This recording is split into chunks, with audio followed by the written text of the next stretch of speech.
Selamat datang ke Nasi's Kitchen. Resipi hari ini ialah roti bakar cheese meleleh atau grilled cheese sandwich.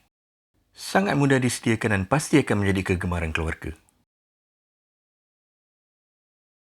Saya akan kongsikan rahsia dan tips untuk mendapatkan yang garing di luar dan melempah dengan cheese di dalam. Jom kita ke dapur.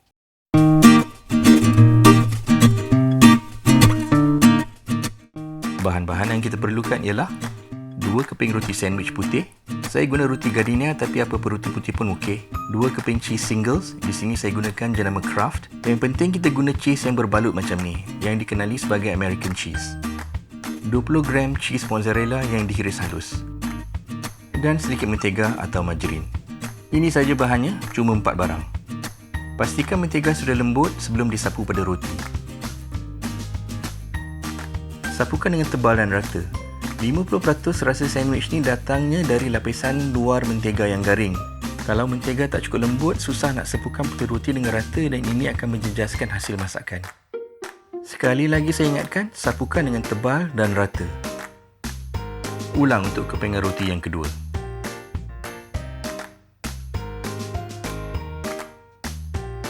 Untuk yang belum subscribe lagi, sila tekan butang subscribe. Tak susah, tekan je.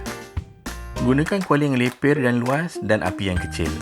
Untuk pastikan kuali dah cukup panas, percikkan sedikit air. Bakar permukaan roti yang kita sapukan dengan mentega dahulu. Pastikan permukaan ini masak sekata.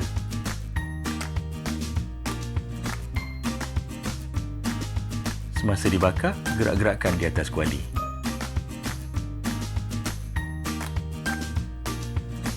Bila dah mula garing sedikit, kita balikkan dan bakar permukaan yang tiada mentega.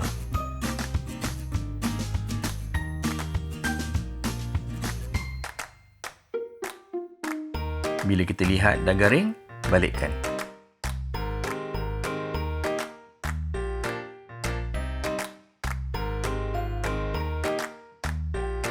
Cheese kita akan letakkan pada bahagian yang ini. Kita mulakan dengan cheese singles.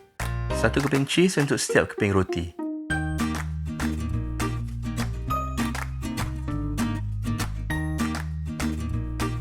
Kemudian kita letakkan hirisan cheese mozzarella.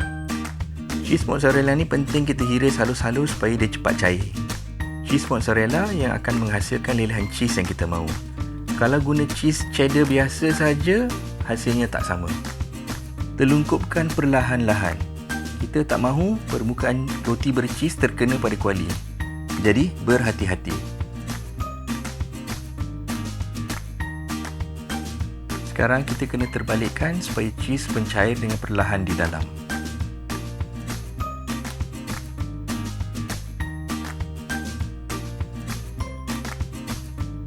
Sangat penting untuk kita pastikan api perlahan untuk mengelakkan bahagian luar hangus.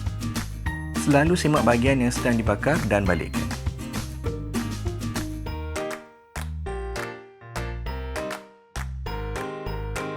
Bila kedua-dua permukaan luar sudah perang kemasan seperti ini, roti cheese bakar meleleh kita dah siap.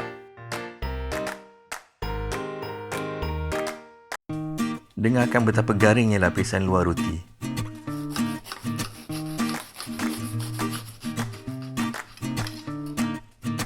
Selamat mencuba dan jangan lupa subscribe.